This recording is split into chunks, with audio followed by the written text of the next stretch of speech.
Arsenal versus Manchester City. Don't be surprised. I am wearing light blue. It's just an irony. Just noticed as I clicked the live button, but we are going to be talking about it. This is the Arsenal show as well. We're going to be looking at this from an Arsenal perspective, but also this is the most important game of the decade. And how significant will it be? We'll get into all of it, including lineups, key battles, and much, much more. Let's get ready, people.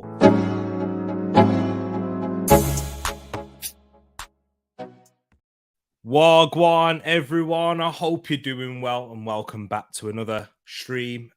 Yes, guys, if you did catch the yesterday stream last night, it was talking about the Arsenal Brentford game and the big controversy surrounding that. Of course, we will touch upon that as well with my co-host and my guest, who it's been a while since he's been on the show, but my brother King. How you doing, man? I'm good, man. I'm good. I'm really, excited and looking forward to an important game that Arsenal are part of. That hasn't been the case for a very, very long time. So I'm really looking forward to the game. This is what we all, Exactly. live for, these big battles, these title deciding games. So I'm all for it. Yeah. Exactly that, and it is a huge one. With us being top of the league, our lead shortened to 3 points thanks to the VAR and official Lee Mason once again, but also Arsenal dropping points as well. We have to look at both reasons and both factors, unfortunately, in that case, and we couldn't take it into our own hands, and yeah, we left it into the hands of the officials, and they let us down. But yes, people, we'll talk about the Arsenal Manchester City game. And before we get into it as well, I'm just going to ask my brother King, because we spoke about it last night, guys, in the chat, or those of you that were watching. If you haven't watched it, go check it out. I do recommend that after this video, what we spoke about last night, and I'll let our frustrations and anger go in terms of that. But what was your overall perspective on the draw or dropping points on Saturday, and of course the major incident with VAR?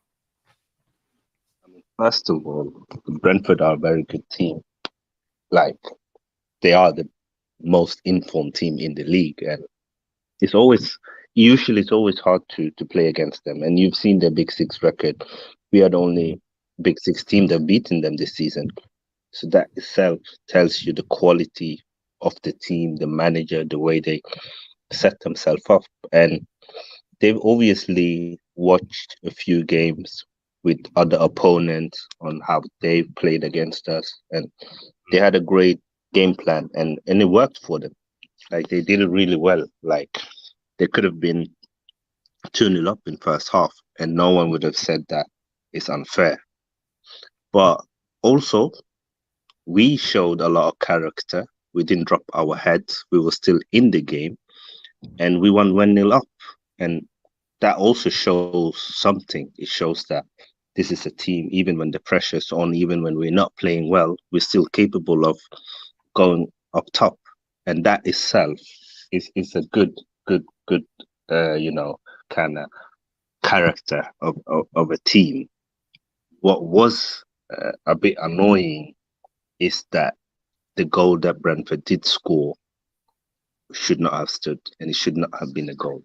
And I think it's not unlikely to say if that goal doesn't stand, there's a big chance that Arsenal win the game.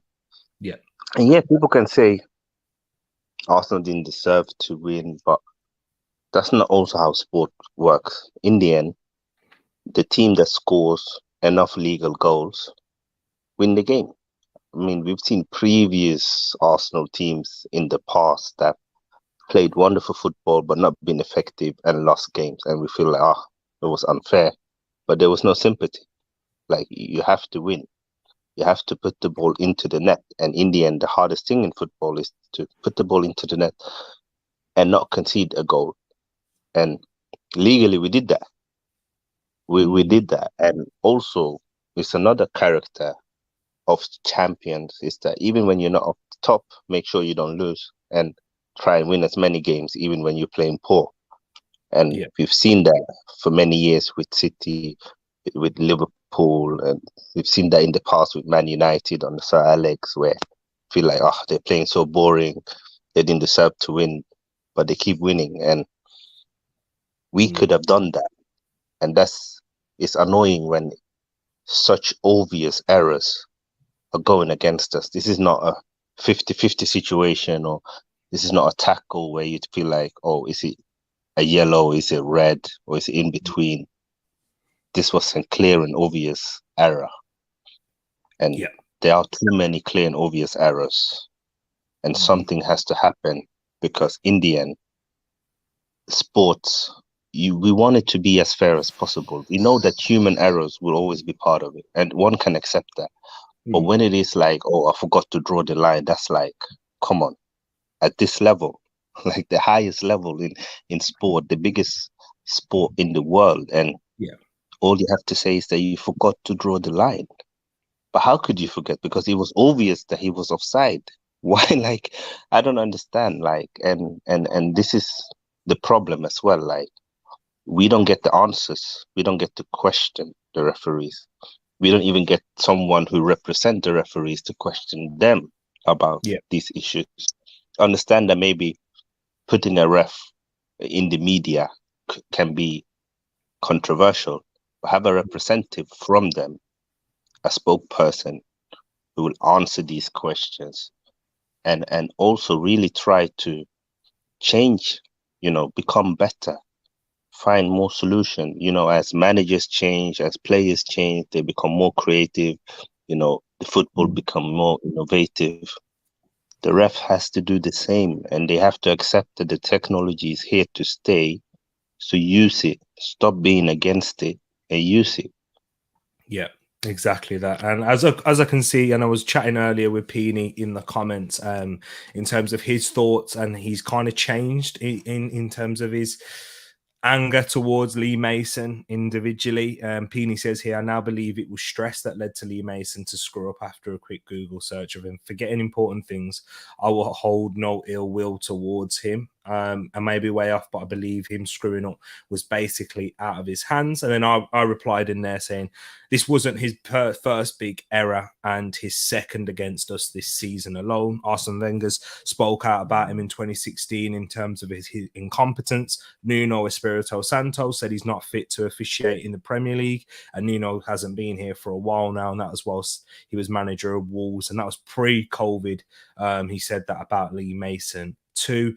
There's too many examples of his incompetence. Another one, Newcastle versus Crystal Palace this season, where he made a massive error of judgment. The first one where the PGMOL had to come out against his error was in that Manchester United game. There's just a few examples right there, that in terms of Lee Mason.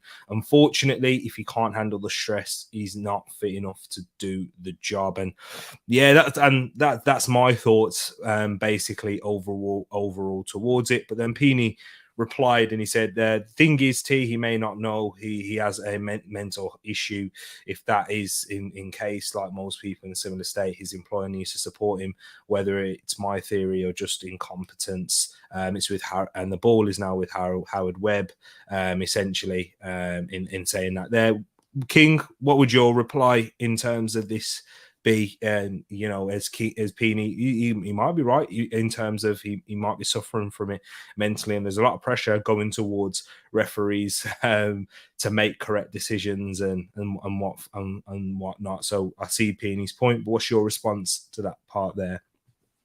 But it's like in any kind of environment that is a stressful environment, whether you are a policeman, whether you are a referee, whether you are a doctor or an actor, where you need to perform at the highest level and it's a stressful environment, someone needs to be the head who check this ref, how they do it mentally.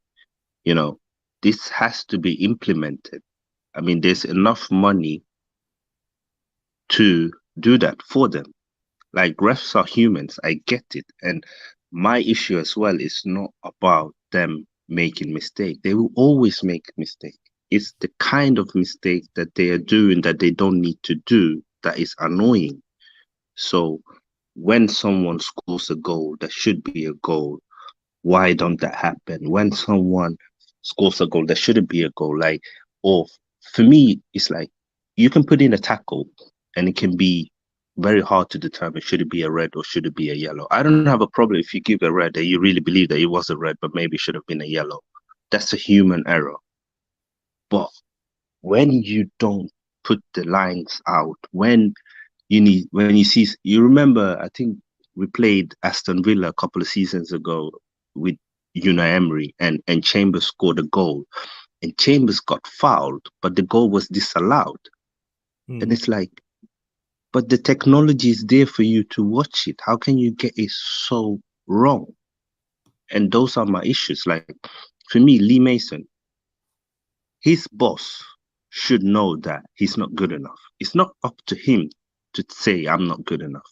It's up to Mm. the organization, PGMOL, to review his games, review his refereeing, and say that, you know what, we watch you, we've reviewed you, we just feel like you're not up to the standard. It's not fair for you because it can be a very stressful environment to always make mistakes, but it's also not fair to the Mm. players, to the teams, to the managers, to the supporters, to everyone who works within this sport. And therefore, we recommend that you quit or you get demoted or you ref in a lower league with lower tempo and lower expectation.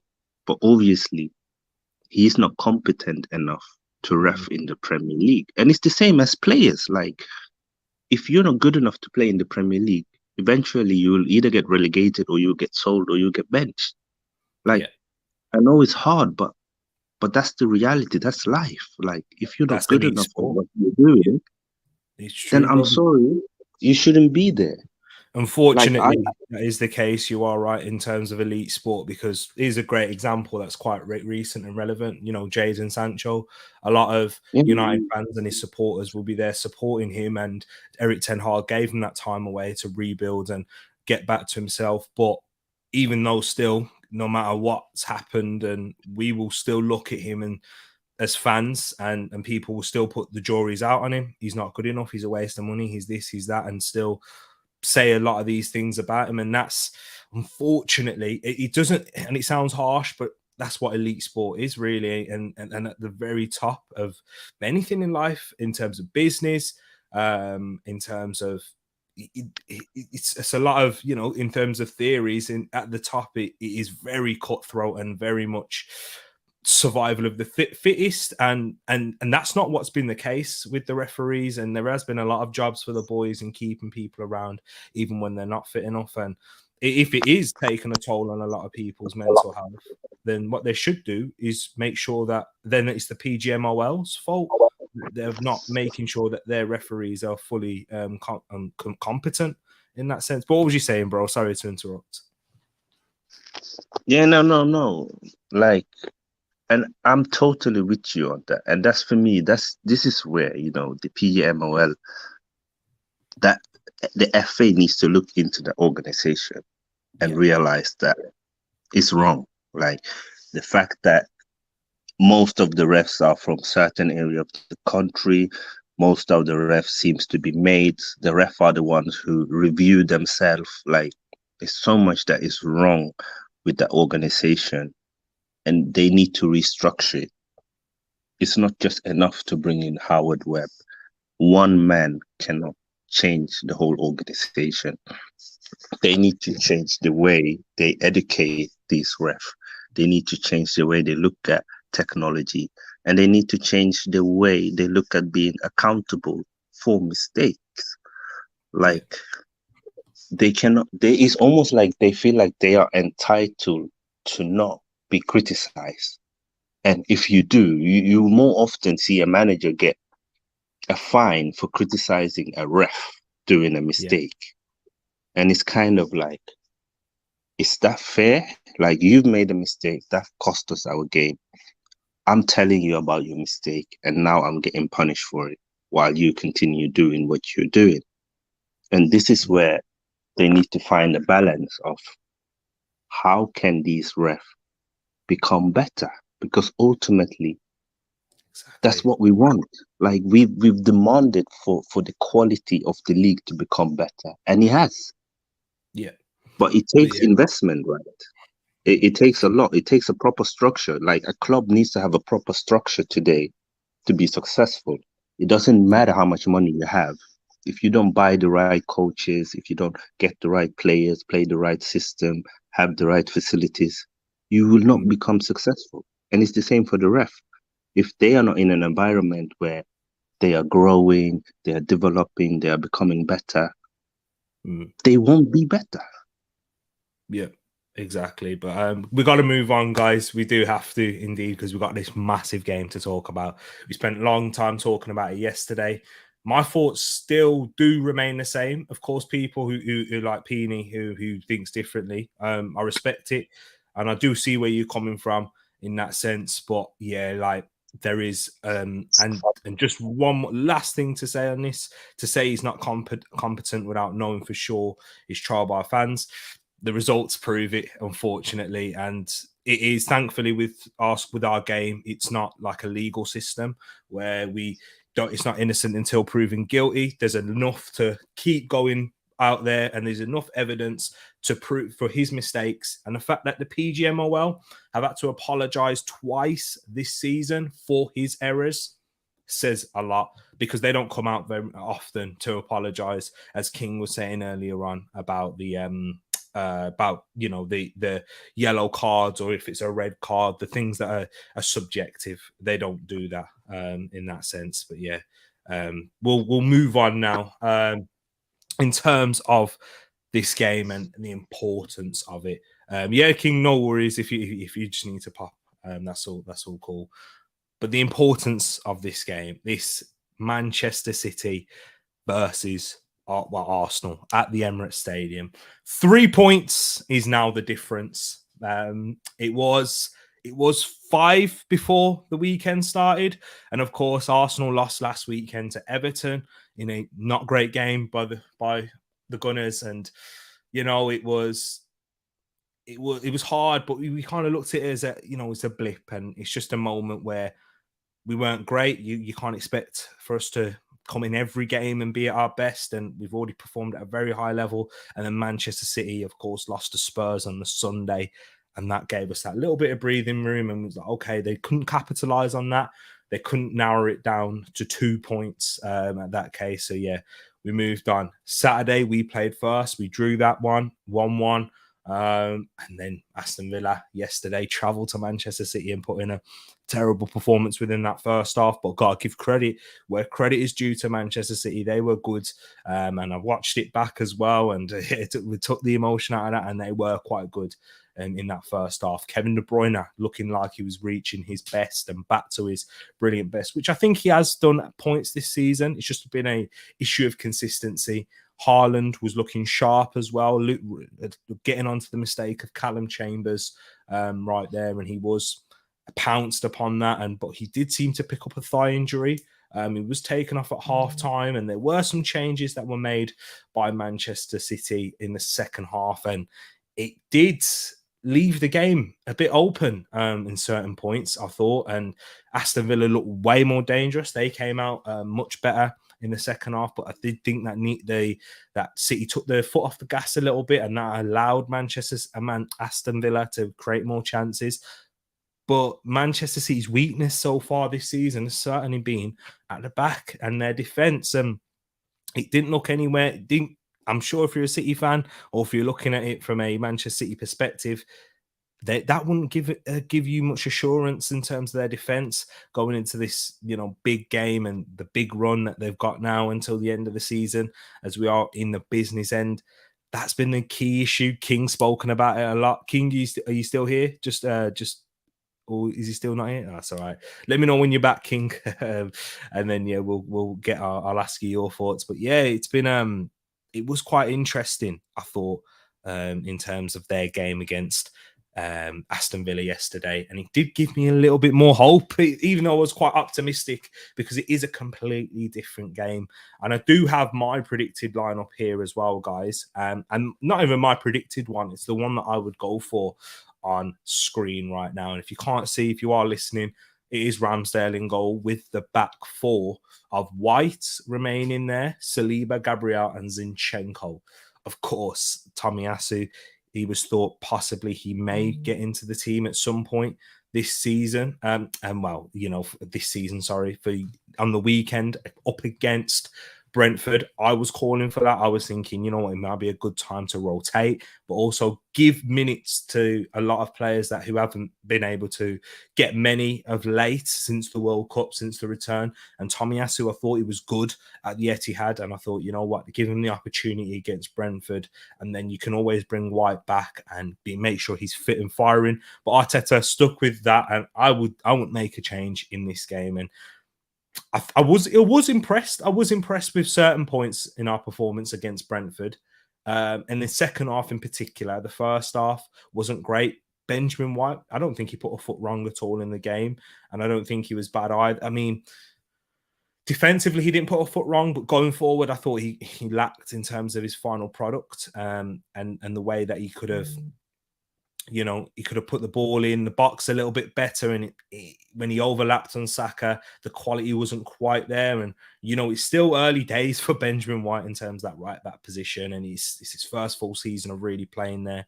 So, but I'd still keep him there with Saliba, Gabriel, Zinchenko, of course, Partey in at that base with Odegaard in there and Xhaka, another area that I was tempted to change in Granit Xhaka, because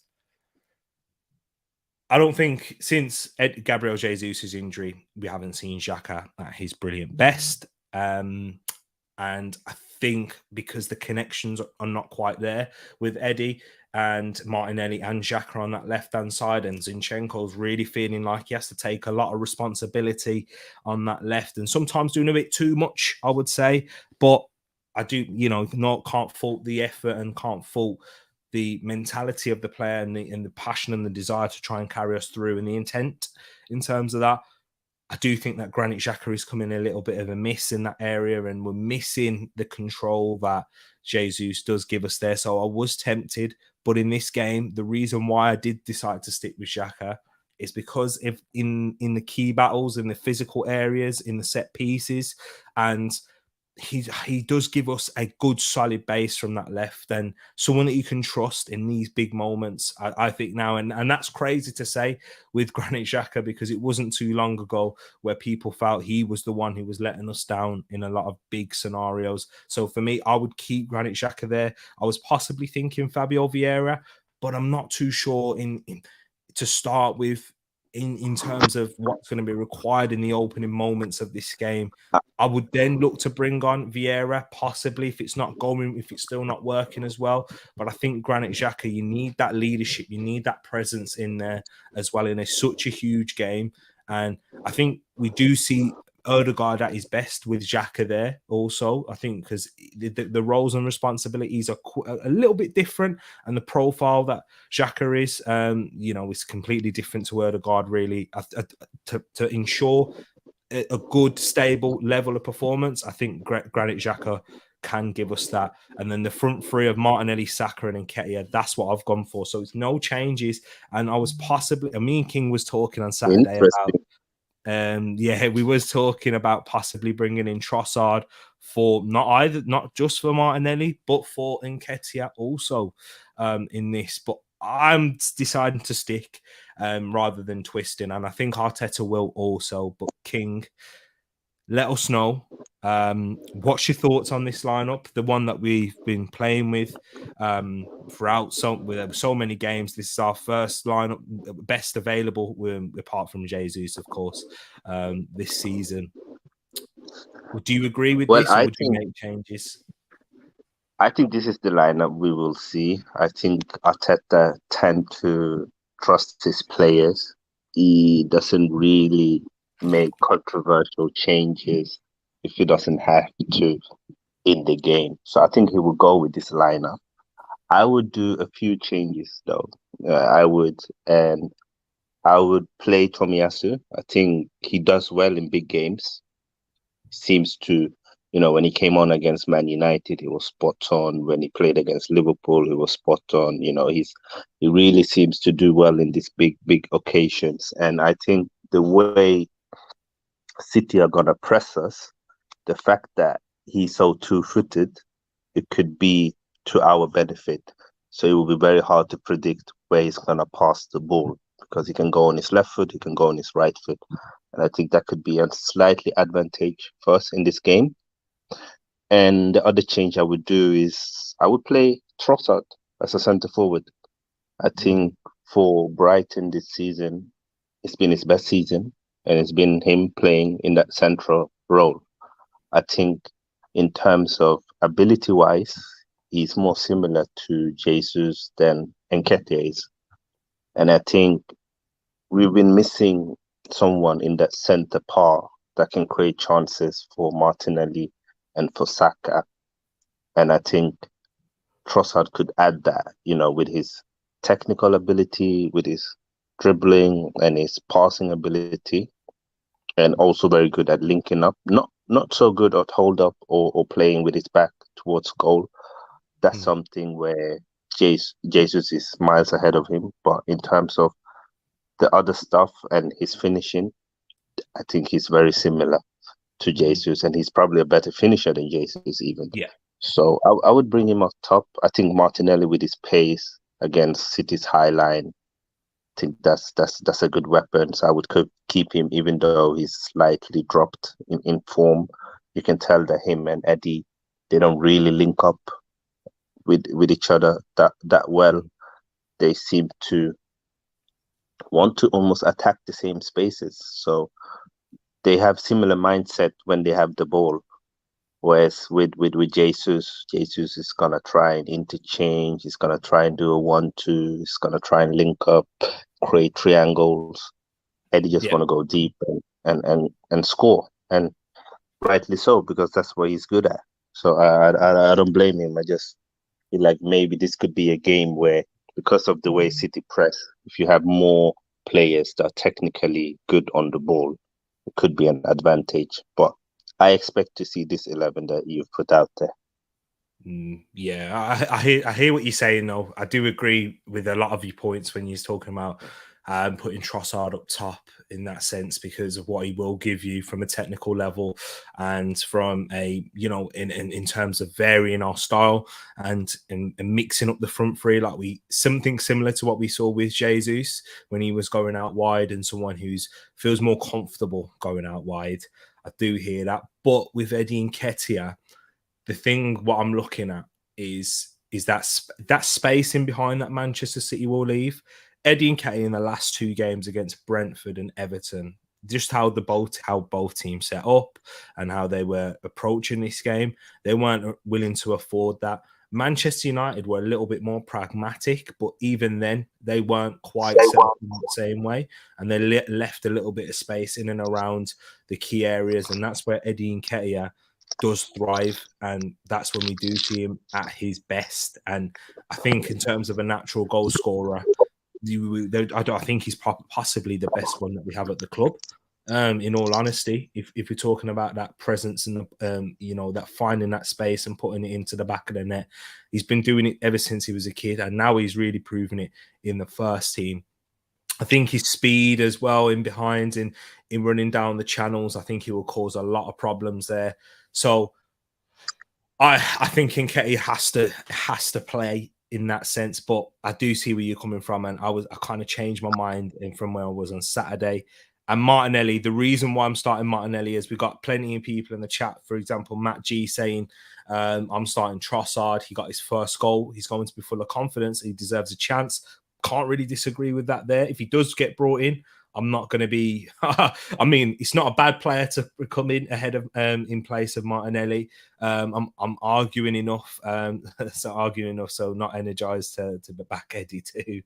In terms of that, but yeah, I hear what you're saying, Opinion, and this is why I'm looking at Eddie, and I think it is a big game for him in these big moments. But is it anyone else in terms of Trossard here?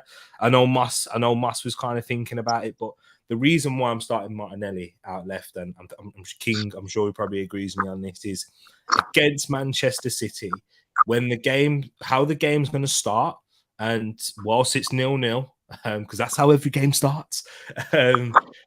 Martinelli will have space to run and for him to get at his best. And I think it's quite similar in terms of Eddie Nketiah. Why we haven't seen the best of Martinelli is because there hasn't been that space afforded to him in behind. And that's because teams have not had the majority of possession. I think against City might even win the possession battle in terms of this, because if Arsenal do take the lead, I think when we do anyway, we do slightly go a little bit more pragmatic, and we do afford to the opposition a bit of possession, like Brentford did before they scored, but we just wasn't able to defend the set piece well. And Manchester City, no matter what, they are still one of the best sides in terms of retaining the ball and moving it about and hard to get it off of. So I do think that Man City will have a large chunk of possession, at least 50-50 in this one. Even when we played them well and we played them off the park last season, they still had quite a bit of that there. It's just about managing the spaces. And when we do get that, we are arguably the best. I think we are the best team in the counter press, by the way.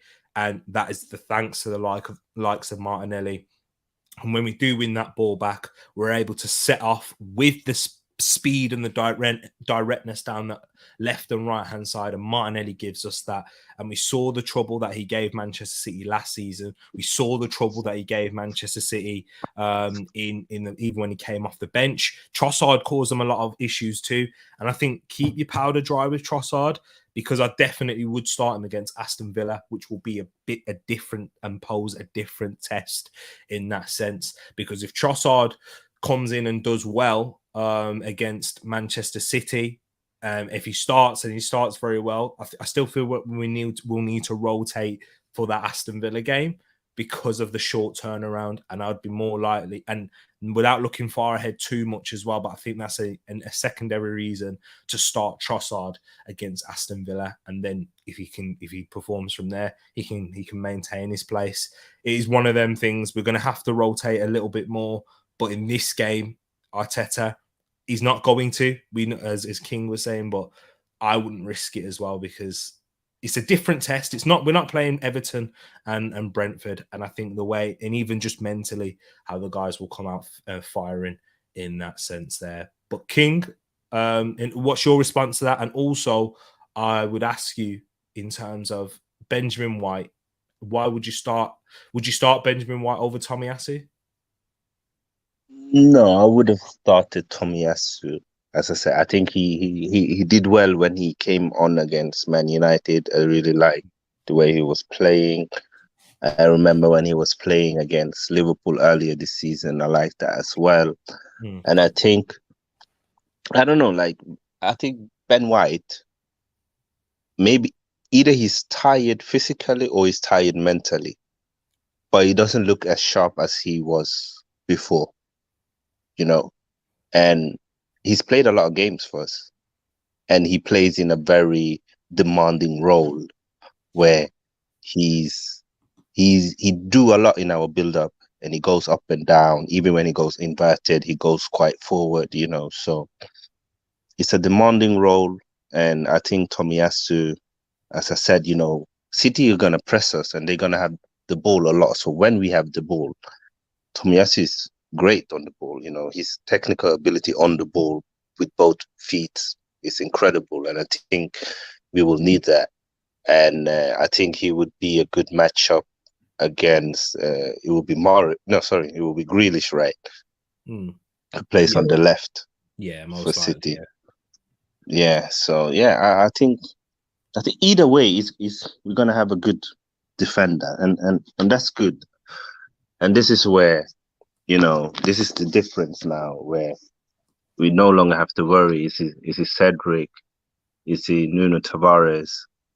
We got Tierney and Tomiyasu on the bench.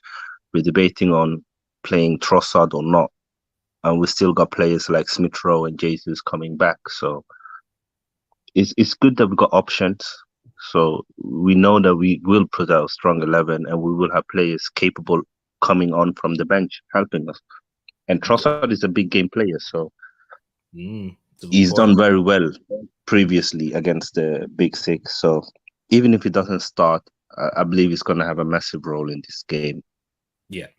5 substitutes, guys. We have to look at the game a little bit differently now, in that sense, because the 5 sub, if Arsenal, we're still building towards that, that strong squad where we can have 5 substitutes, and if the game state isn't going right, I'm sure we've seen it in terms of big games as well, where Arteta's made these substitutions with last Man United game where he took off Benjamin White and brought Tomiyasu on. And we've seen little tactical changes where he brought in Tomiyasu in at that left back position against Salah, against Liverpool. He's not reluctant to do it, even though he does have his faith in the first team players. But King, I wanted to ask you this as well, because Moss has put here in the comments talking about possibly seeing Alexander Zinchenko in the midfield spot and bringing in Tierney at the left back right here. What would your response be in terms of that there? I think in certain games, why not? Why not? I think in certain games we could try that. But I think the thing with Zinchenko is that it's almost like a cheat code. When he plays left back, we play with 4 midfielders. Yeah. And I think this is why we've been so good on dominating the game, because he's so good on the ball, Zinchenko.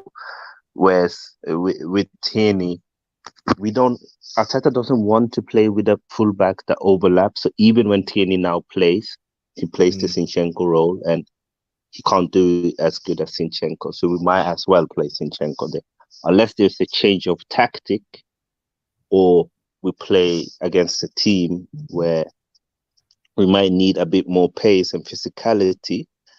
Then I wouldn't mind playing Tierney and play Zinchenko as the number 8. Yeah. I think he could do well there. But let's not forget that. What was that? That the reason why as well Zinchenko is doing so well is because Xhaka is so good in reading the game in defense, and he's so physical. So it's that balance that we've created, and this is why he has almost like a free role where he can pop up anywhere he wants, because he knows that if anything, Xhaka is smart enough to cover the left back position. Yeah, for him. Exactly that. I think that's a great point you brought right there. And what I was just going to say is, I don't think it will happen in this game, but if we was to see Zinchenko move into that left 8 spot, which we know we can certainly play technically, and he's played there plenty of times, so he's got the experience. I don't think he'd put Kieran Tierney at left back. I think he'd put Tomiyasu there for 2 reasons. One, with that inverted play, and Tomiyasu's competent, and I think he's much more comfortable using both feet as well. In that sense, using his left foot and his right foot in that scenario. But 2, because if you're taking out Xhaka from the side, you're taking out even a set piece threat. And when I say a set piece threat, I mean in both boxes, because we have to look at it right in terms of what have we struggled against in our last 2 games, bro. In against Brentford and Everton, the physical threat from Man United. And there you go, thank you. Exactly, Lisandro Martinez scored that header as well. We've not been our strong physical best on set pieces, and that's what Tommy. If you're taking out Xhaka, because generally you need about 4 big guys. You need about 4 guys who are big enough who will mark the central spaces on set pieces for zonal marking. It's what a lot of teams follow. They use the 4 in those key central areas. Then you see the guards, in different zones, more towards the post areas over there. But White, Saliba, Gabriel, they're the 3. Xhaka's usually the 4th. If you take Xhaka out and put in a Fabio Vieira in there, or a Kieran Tierney and move Zinchenko in there, Kieran Tierney he's decent in the air. He's decent for a fullback, which Zinchenko is as well, actually. But from set pieces against Manchester City are probably the most underrated big side, because they do have a lot of physical presence. Rodri is in there. You got Ake, Akanji that are both in there. Haaland now gives them a different threat also, and aerial battles. And then Gundogan, he's another one who makes a late run into the box and scores a lot of headers, is in there too. So I think that's why he would look to put Tomiyasu in there also.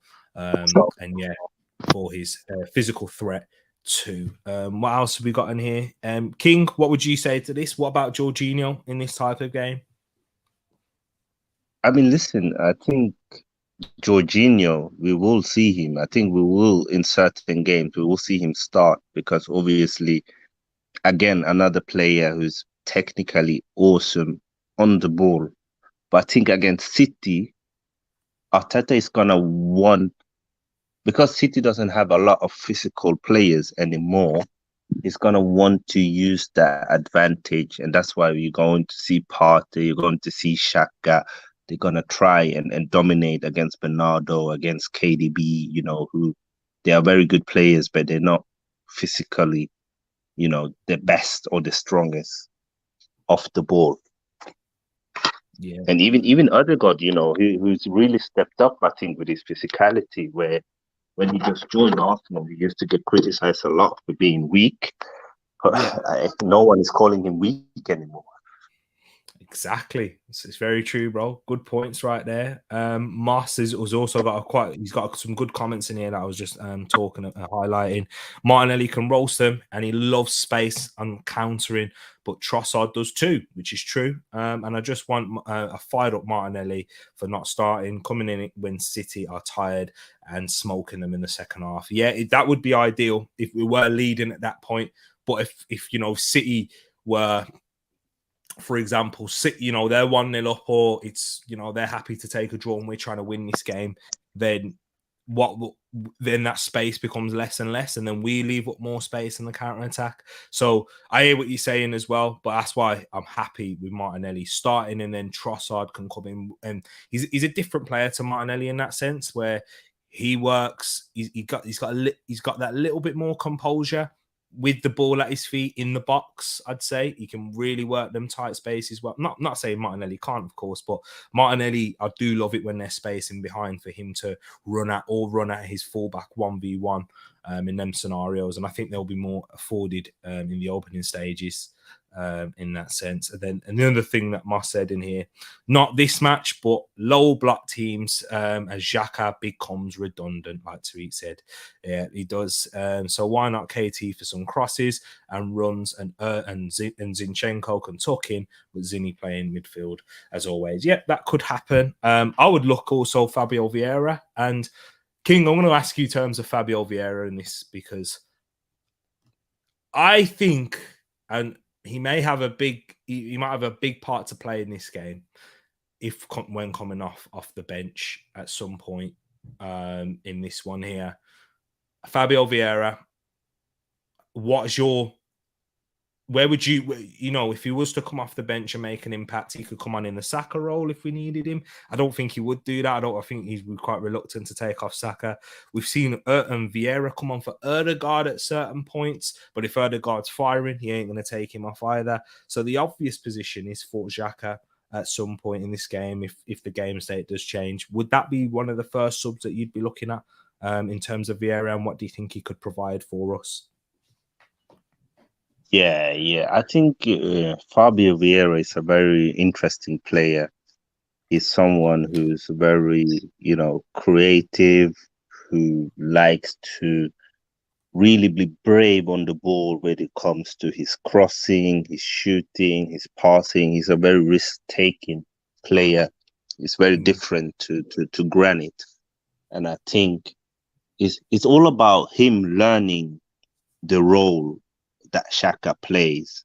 Yeah. And I think that's the main reason why he's not been featuring as much as we would want him to, because we are a team that play a system that the manager wants.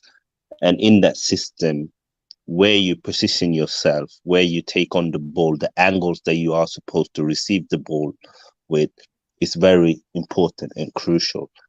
Yeah. And until he's mastered that, he's not going to be a starter, but I think he can become a very important joker, someone who can come on second half and impact games with his threat. And I think we could see him come in against City.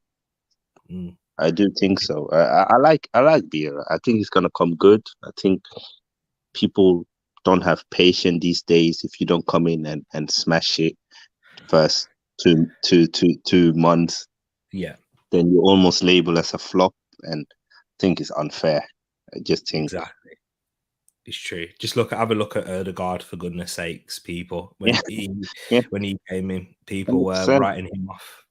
Eddie 100%, Nketiah, yeah, Benjamin White. There's another one. yeah, Even Gabriel at certain points, and Partey. We've got easily our core of the squad that has taken a little bit of time to get to the level that they're at, but we wouldn't change them. A lot of these players for the world at the moment, and Xhaka, of course, he's the one that's probably taken a bit more patience, the longest. But King, right? I want to talk to you now about the key battles in this game. If we was to predict Manchester City in their defence, of course, Edison will be in goal. Walker, I think that they will start Walker in at that right back, but of course, maybe they will go for a Rico Lewis, Akanji, Ake. They're the ones who have started the most. But yesterday they did play Laporte and Diaz in there, and Laporte was kind of like the left back. And Manchester City now, just tactically speaking, they play with a bit like it's a bit more of a back three that they're playing with at yeah, the moment. It's interesting. I think it's not unique in terms of, you're used to seeing when teams are in possession, when they're attacking, they go into a back three. We do it as well sometimes, where we have White tucked in when Zinchenko's going far forward, like he does. Even Partey may drop in a couple of occasions. But they have Bernardo Silva covering these left side areas, this left back on the counter attack, in their defense. And then, of course, up top, it looks like it's going to be Mahrez, Haaland, and Grealish. And then in the midfield, of course, it's going to most likely, definitely will be Rodri, unless he's got an injury. Calvin Phillips is not. Pep Guardiola doesn't trust him yet, and clearly, and he's not played him in many games at all. And then you've also got Kevin De Bruyne, and then possibly a Bernardo Silva or Gundogan. But because of what I've said in terms of their fluidity, I think he will go with a Bernardo Silva in there. But King, what's your key battles that you're looking at for Wednesday's game?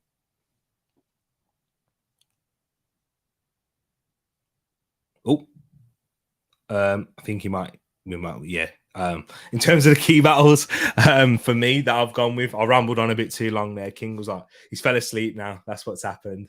But now the key battles that I'm looking at, you've got, of course, the obvious one, the Haaland factor. If he is up top, up against William Saliba and Gabriel, William Saliba struggled in a way, struggled to a certain extent against Ivan Toney, losing the aerial duels. A big striker like Haaland with the size, the strength, the physicality, and most importantly, the speed. Although he does have those factors, he doesn't use them in the same way that an Ivan Toney does. He's not a hold up player.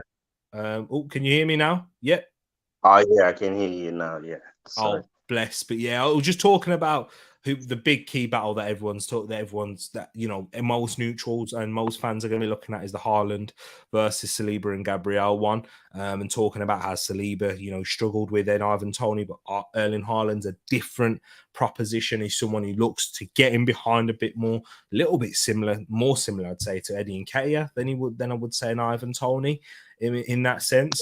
But yeah, I think that's going to be a big key battle right there. But what about you, my bro? What's your other key battles that you're looking at up against Manchester City on Wednesday? Yeah, I mean, I remember a few months ago I said at some point of the season, Pep is going to change his defense because it's not working and he's not happy with it. And I think that's the reason why we see this kind of back three with almost two. It's almost like one fullback. So he doesn't really have a right wing back, but he has almost like a left wing back with Bernardo. And it's almost like Kyle Walker has two roles, like the right center back in the back three and also the right wing back if he has to. But he leaves it a lot to Mahrez. But I'm not surprised. I'm not surprised. And I think the key battles in this game for me will be the midfield. If you give Rodri, if you give Kevin De Bruyne, if you give Gundogan, if you give them space, they're gonna dominate the game and they're gonna create chances for Haaland. I think what we did well when we played them in the FA Cup was that we cut off the supply line for Haaland. So Yeah. Rodri didn't have a good game. Kevin De Bruyne didn't have a good game. We almost played man-man marking against their whole midfield, and they were surprised. You could tell even Pep said that in the press conference that he was surprised that we came with that approach. And I think we'll see a similar approach, but they will be more prepared for it. But the thing is with De Bruyne is that he's not as young and explosive as he was in the past. So I do think you can get it. And if we had a different midfield that game, I think with Granit, with Erdegaard and with Partey, Yeah. if we win that midfield battle, we win the game. I think this is a game where either we win it or City win it. I don't see a draw in this game. I think whoever gets their game plan right will win it. And it's going to be interesting. You know, the tactical battle between the managers, the press from both teams, the chance creating. I'm really looking forward to it. You know, I'm really looking forward to see what we do, and I'm confident as well. Like I've said it before, I think City suit us better than Brentford. I think Haaland suit us better than Ivan Toney. I think Toney was smart, where instead of taking the battle with Gabriel, he went to Saliba. Yeah. And Saliba is still, you know, very young. He in the air, he's not the best. We know that. Yes, he's big, but he still has a lot to learn to get that core strength, you know, to get that leap right, to time the headers, to know when to back, when to attack the striker. But this, you can only learn it with game time. And it's a good experience for him. But Haaland is different. Haaland doesn't want to be hold up. He wants to go, you know, run through the channels, put a cross in, tap in, or header in the air. You know, that's a totally different type of forward, and I think it will suit us better. We saw when we played them, he had a quiet game, and De Bruyne had a quiet game, and if we can manage to do that again, I think we'll win the game. But if we don't keep them quiet, we lose it. And that's it. As you said there, the supply line with the midfield, that key battle is spot on, bro, because City won't be able to help cope with ours if we win the midfield battle. They just won't be in the 1v1s. Saka against Ake. Ake won that one on the day. He was man of the match for me. But Saka, I have so much faith in him, in taking him on and beating him this time, like as we saw him do in last year, in the new year when we played Man City there. Ake was the same one, playing left back in that game. Kyle Walker just isn't the same anymore. He just even he's lost a little bit of like that burst. I saw Ollie Watkins take him on the outside in the opening minutes against Aston Villa yesterday, and we know positionally he's not the greatest, and he doesn't always put himself in the best positions to defend without using his speed, but he does rely upon it a bit like how Wan-Bissaka does. And I thought that Martinelli did have a decent enough game against Wan-Bissaka against Man United in that game where we know Wan-Bissaka loves that tackle and he loves that wraparound. And when Trossard came on, it gave him, I think Martinelli kind of ran him down a little bit, and as the fatigue sets in, Wan-Bissaka tucked in a bit more. So I think that's why Martinelli up against Walker, he could do something similar. And we have seen Walker fall asleep at the back post a couple of times. So maybe we could see a similar goal against Brentford with either Trossard or Martinelli there. But as you said, that midfield, because if we're able to supply our forwards and the likes of Erdegaard with enough time and space and quickly with Partey's direct passing, if he can be at his brilliant, sharp best in possession, the Man City aren't going to be able to cope with the lines that will break through. So I think you're right in terms of that midfield battle and how both defenses will stand up to it. If they win the midfield battle and Kevin De Bruyne gets us turning and facing and Haaland's running, I'm sorry, we've got great centre-backs to deal with him, but if Kevin De Bruyne can put a pass on a sixpence and Haaland's got the ridiculous speed that nobody can really counter can really come up against. William Saliba is probably the best one, but even that, like, you know, Haaland is just a machine. So if we can negate those areas, as King was saying, then I think we'll have a good chance. And the last thing I want to ask you just before we wrap up, because the Liverpool game is going to kick off and in literally a minute, is what's your prediction for this game and the significance of a win or a loss? I think we will win 2-1. I think the fact that we are playing at home and we become better and better playing against Man City. I mean, if you remember the first game when Arteta came, and you look at last season's game and you look at this season's game, we've improved so much against them. And I think the fact that we got game changers on the bench as well, I think that will be the difference. And I think 2-1 Arsenal. I think both teams will score. I think you can say Mahrez score a goal. I think he's also someone we can't sleep on. You know, he's in fantastic form. You know, he always turn up this time of the season, Mahrez. And he's going to play against Zinchenko. So he's gonna get space as well, Mahrez. But I think Martinelli will score. I think Martinelli scores. And I think Trossard scores as well. Yeah. Martinelli and Trossard, interesting. Yeah. But for my FPL, I could do with Eddie goals. You've got Eddie as your striker on FPL, I'm guessing then. Yeah, I got him as my captain. Oh, he's your captain? Oh, fair play. Yeah. Come on. You know I've got guys as my captain. Yeah. And I'm surprised no one has gone for a goal for this player who scores in every big game, it feels like, in Bukayo Saka. Yeah, I know. I'm surprised, man. He scored against Man United both games. You're right. He scores 3-1. Bukayo go 3-1 Arsenal. The only one he hasn't scored is it Spurs? He hasn't scored this season, but he scored against Spurs last season. Yeah. I think he scored last season in the first game as well. Yeah, he did. That we won. Scored, him, Smith Rowe, and Aubameyang did. Yeah. Nah, he loves these games, and this is what I love with this kid. Yeah, he doesn't get nervous when the cards are out there, when it's a big occasion. It's like he turns up even more. He becomes better. He lives for these games, and you can just see with his celebration against Man United that he's that guy. You know, now he's that X factor, and he's just 21. It's incredible. Oh yeah, he's ridiculous. The intelligence that he has as well. And I was kind of listening. What was I listening to? I can't even remember, but it was I think it was the High Performance when I was about an interview with Sean Dyche.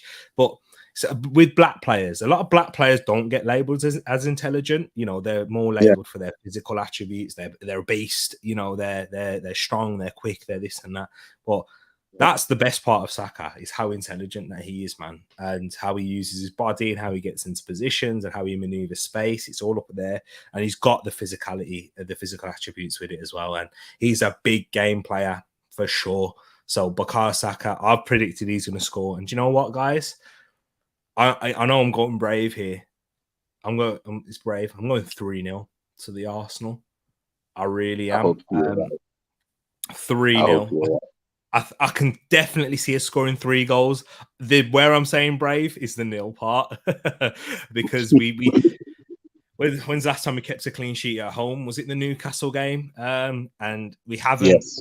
Our defense hasn't been at its best of late, and I don't think that's the back 4 or back 5 in particular. I think that's a whole mechanical side of the team. I think it's the whole 11 why defense hasn't been as good. And I'm saying from back to front in terms of ball retention with Jesus, I think he retains the ball a little bit better than Eddie. So when we do give it away, we could create more turnovers in there. And then also in the, you know, Xhaka's not quite being at his, we've not really pinned teams back as much as we have done previously. I thought we kind of returned to our best against Brentford in that sense. And if it wasn't for a VAR goal, if it wasn't for that, then we would have kept a clean sheet, of course. But so I think that we returned to our best in pinning them back Whereas I know it's going to be difficult pinning City back, of course, but yeah, I think when we do get the moments to attack, we'll get clear-cut chances and we'll able to put 3 of them away. I think we might get more than that. We might get more chances than the 3.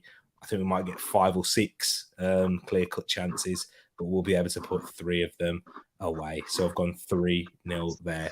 And Peeny's gone with a 5-0 Eddie hat trick in here. And Moss has also gone for a 3-1, which is what I was kind of leaning towards, but I thought I'd be a little bit brave. So he's been predicting already and all week for us to win 3-1. Eddie, Odegaard, and Trossard with the goals versus Alvarez as Gabriel is hitting that cyborg. Haaland in the thigh, and night over for Erling Haaland. King, thank you for joining me for this preview. We finally managed to keep the Arsenal show to an hour. Yeah, it's crazy, isn't it? I know. I am absolutely knackered. That's probably the big reason why. Because I did watch the Super Bowl last night. Moss was there with me. Was watching it on Eagle Eye Sports and Pros Only Sports as well. It's Eagle Eye Football, sorry, and Pros Only Sports. See, got it messed up. So I am knackered. I'm going to enjoy the Liverpool game whilst I get my stuff ready for work. But I appreciate you for coming on, my bro. Let the people know. Oh, before you let the people know, Luke's put his prediction in there.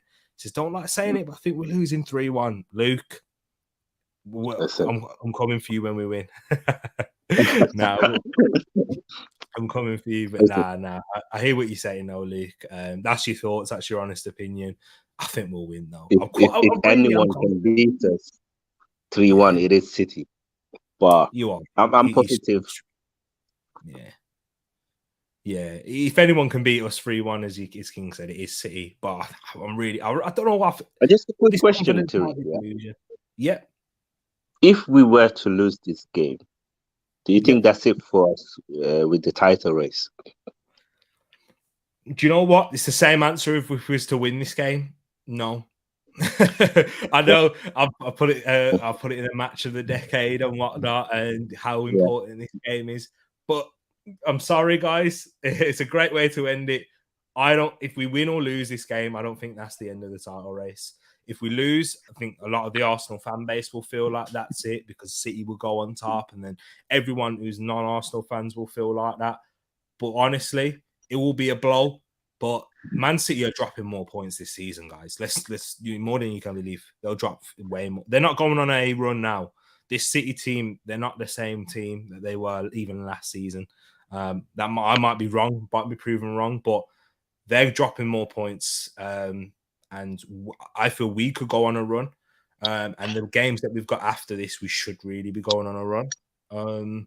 Whereas City, if we lose it, they're dropping more points, guys. They lost to Spurs, who got battered 4-1 the next week. Come on, let's be honest. We saw what we did to Spurs, and we're not at our best. Remember, so yeah. Would you say that as well, King? Do you agree or do you disagree?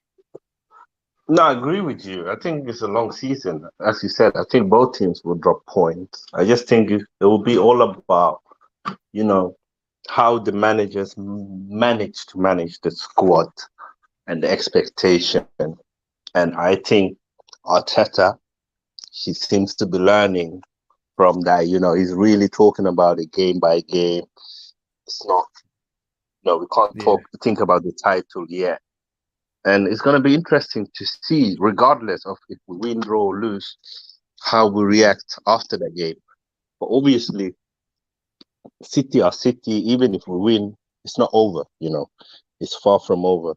And we've seen it before in this league, where City, you remember last season, they had a huge advantage on Liverpool, and Liverpool managed to come back until the last game of the season. And I can see something similar happen this season as well, where it goes all the way to the 38 game or 37 games. I don't think anyone wins this title early. Oh, wow, that won't be good for the heart. Yeah, I know. I'm sorry. We've got Wolves last game of the season as well. Wouldn't that be wonderful, though? Sorry, Ed. I'm not sorry, Ed, if we win. Exactly. But nah, you're right. Nah, King, absolute pleasure, my bro. Let the people know where they can find you. If a lot of these people know where they can find you already, but let the ones who are brand new and let them know where they can find you and what channel you've got and what Yeah, you've got coming. first of all, big up to my guy T for having me on here on Tariq Talks. It's always a pleasure being here. Big up to you guys who've tuned in for this show, the chat. It's been amazing. And yes, you can find me on King's Football Show. I will try and do a preview show maybe tonight, later on. But tomorrow it's obviously Valentine's Day, so tomorrow I'm off. Hey, it's all right for some. It's all right for some. But now you can also, if you don't know what King looks like, you can go and have a look what he looks like on his channel. Also, real pleasure having you on, my bro, and it's great to have you back on the Arsenal show. Wilf, unfortunately, the Don himself wasn't able to be here due to broadband issues, but he should be back for the next one. Of course, we'll work hard to make sure we get him back onto the show as well. And hopefully he'll be reacting to Arsenal winning 2 games in a row against Man City and Aston Villa, who we've got on Saturday. But no one's thinking about that. I am, because I'm worried. But massive thank you to each and every one of you that is in the chat right now. Peeny's in here saying Valentine's Day can bleep off. My heart is shattered. Hey, I understand, my bro. It can do, but really appreciate you for coming on tonight, coming in the chat as well. Moss in here, Luke in here also. We had Amy and everyone else that's coming in here that came in and popped by too. Really appreciate your support as always. Guys, we are running. We are out. Love to you all, and come on the Arsenal. We're going to win against City on Wednesday. Let's go, people. And I'll be reacting to that game after as well. So good night and God bless. We're out.